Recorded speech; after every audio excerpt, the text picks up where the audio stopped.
Philippe Dallier, bonjour. Vous êtes sénateur UMP de Seine-Saint-Denis. Marie-Christine Arnautu, bonjour.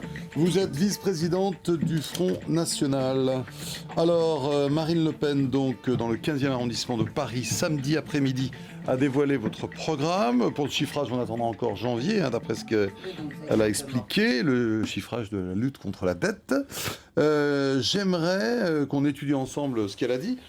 Première chose, Marie-Christine Arnautu, avant de donner la parole à Philippe Dallier, est-ce que vous êtes d'accord avec cette analyse qu'on a eu du classique, défendu notamment par Le Pen père, j'allais dire, pendant des années, la famille, l'immigration, etc., mais aussi un peu de plus neuf avec le thème de la réindustrialisation du pays, de la politique étrangère. Est-ce qu'il y a eu une volonté de rupture ? Non, pas du tout. Je pense que vous avez raison. Il y a du classique, mais en même temps, c'est le programme du Front National. Et je pense que, justement, cette attente de soi-disant nouveauté est une erreur, puisque les thèmes que vous avez énoncés, la famille, l'immigration, l'insécurité, sont des thèmes qui préoccupent à juste titre nos compatriotes.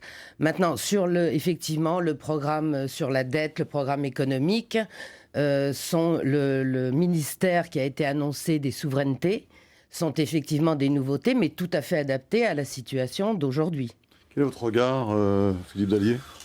Enfin, des propositions adaptées à la situation d'aujourd'hui en matière économique, moi je crois rêver quand j'entends cela. Il faut que les Français comprennent une chose.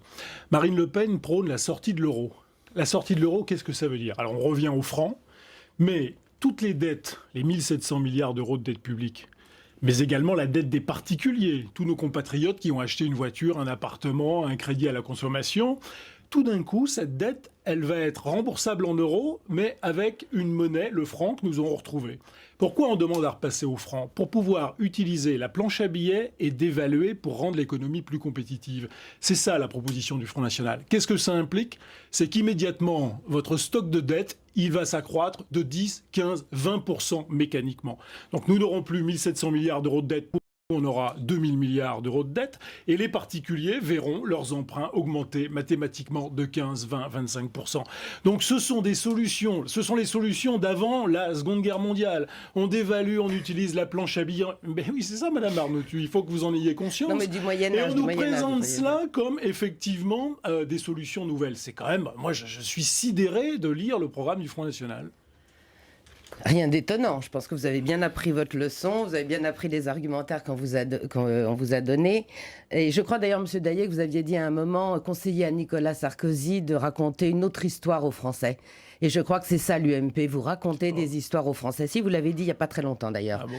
Moi, je pense que cette caricature du programme du Front National, elle est bien naturelle venant de votre part, puisque vous êtes évidemment co-responsable de la situation de la France aujourd'hui. Cette idée d'agiter le chiffon rouge en disant qu'avec le programme du Front National, nous allons retourner à l'âge de pierre, je dirais qu'elle est de bonne guerre et qu'elle n'étonne personne. Mais rentrez dans le détail, Madame Arnautu.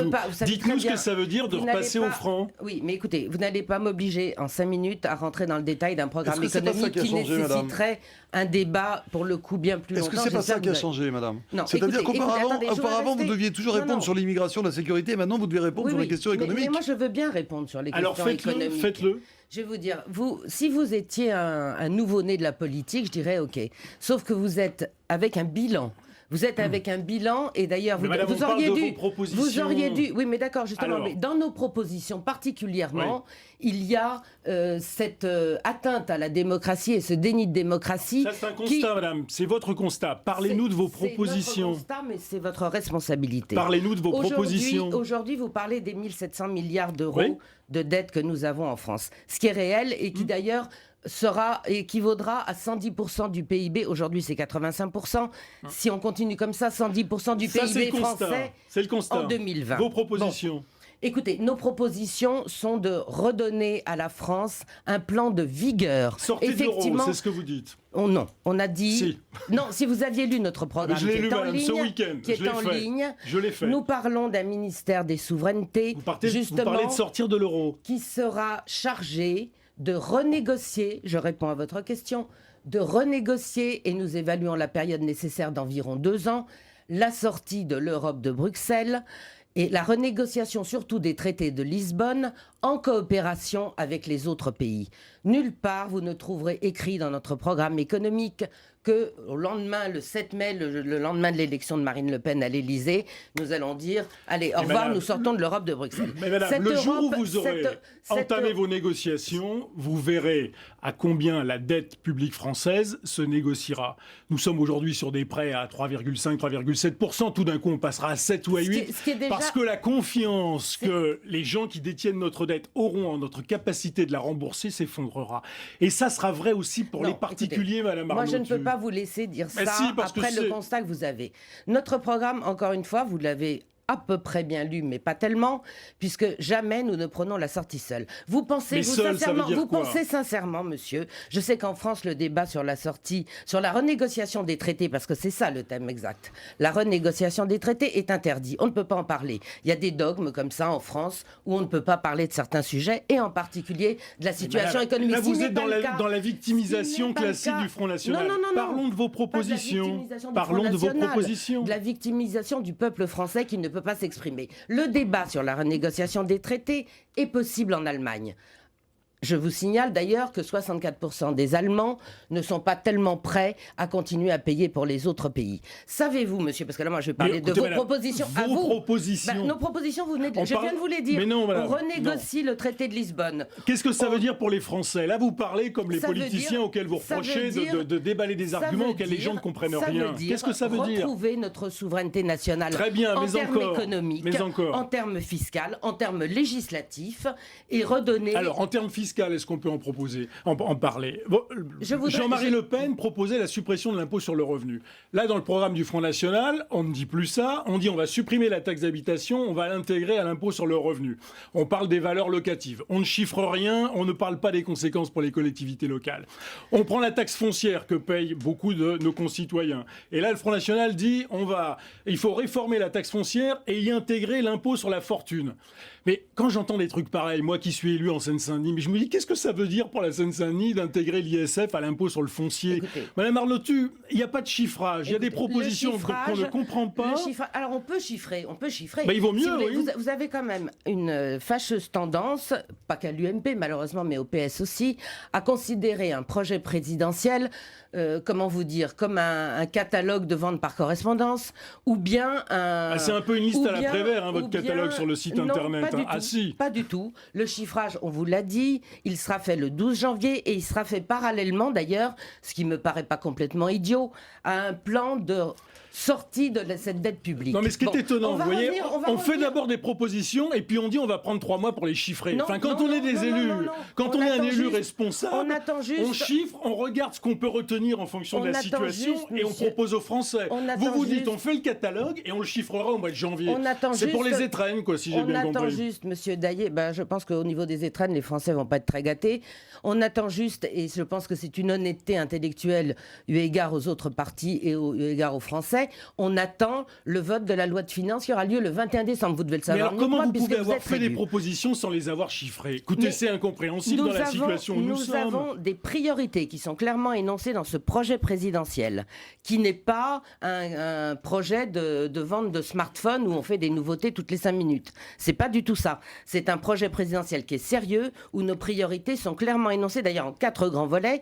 Vous l'avez lu, l'avenir de la nation, l'État fort, la politique étrangère et le redressement économique et social. Très bien, mais tous les partis politiques ont ce genre de thématique. Après, les propositions diffèrent. Il faut effectivement rentrer dans le détail des choses. Monsieur Daillet, nous n'avons pas du tout, ça je vous l'accorde, les mêmes priorités que les vôtres. Parce que quand on parle d'un État fort, c'est effectivement une impulsion donnée par l'État, qui est un État stratège, qui définit les grandes orientations. Quand on parle d'avenir de la nation, vous savez ce que c'est encore? La nation, c'est pas... Vous ne me ferez pas la leçon là-dessus, excusez-moi, mais non, vous ne me ferez pas la leçon là-dessus. Vous me parliez tout à l'heure, on va revenir 2 secondes parce que j'en ai assez. On est sur votre programme et on n'a pas de détails. Alors c'est quand même étonnant. Moi je vais vous dire, notre programme il est clair, je vous l'ai dit, et on va revenir au plan économique puisque ça vous intéresse. Venez-y, écoutez, je n'attends que ça. Moi je vous ai dit ce que nous voulons faire. Vous nous dites, on va... Certains fois, vous savez plus trop ce qu'il faut faire. On va mutualiser la grande dette en Europe. Très bien. Mais qui dit ça? Moi, je suis pas pour les euros. l'UMP le dit. L'UMP le dit. Alors, comment fait-on? Soit on reste dans votre politique à vous, d'accord? On touche à rien. Très bien. Ah vous bon voulez, Écoutez, vous certains nous voulez- reprochent de trop en faire, vous de ne rien faire. On doit pour être le dans la peuple- bonne mesure. Vous voulez pour le peuple français la détresse sociale et la misère. Mais qu'est-ce que ça veut dire, qu'il y a Madame au- Arnaud, Ça veut tout dire ce ça qui se passe en Grèce. Ça veut Très dire bien, ce qui mais se c'est passe en justement Espagne, pour éviter ce qui se ça veut passe en dire ce qui Grèce se qu'il vaut passe en mieux ne pas Italie. mettre en œuvre vos propositions. Alors, on va Vous nous sortir. proposez un connaissez- plan, vous vous- nous proposez un plan à l'Argentine. L'Argentine a fait faillite il y a une trentaine parce d'années. que la France n'est On pas a en faillite. dévalué, La on a France n'est pas en dévalué la faillite. monnaie avec toutes les conséquences que ça a eu. Vous êtes dans cette logique-là, faire fonctionner la planche à billets, sortir de l'euro, dévaluer pour être plus compétitif. On va sortir C'est un du argument domaine qu'on économique. peut Madame défendre. Attendez, monsieur. Nous allons sortir du parce domaine qu'il y a économique. des mots, Un mot encore, il y a des un mot mots encore. intéressants quand Un même. mot encore. Parce qu'on ne peut pas laisser dire ça. Vous nous accusez donc, je mets la caricature UMP, de vouloir sortir de l'euro, tout seul Vous le d'ailleurs. dites et répétez. Et alors, on va dévaluer par rapport à quoi?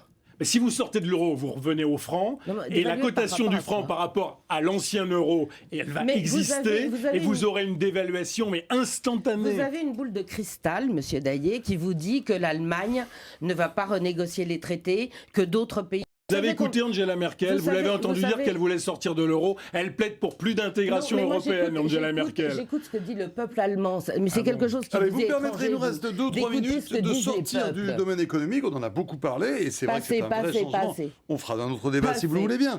Parlons maintenant de ce qui a été dit. D'abord, juste sur la forme, Marine Le Pen n'a pas le style de son père. Là, je l'ai trouvé, elle a lu complètement son discours. Il n'y avait pas l'élan sur la forme. Vous avez partagé cet avis? Ben, ça ne nous a pas échappé que Marine Le Pen, déjà, c'est un peu normal qu'elle, c'est pas son père, c'est le projet présidentiel de Marine Le Pen.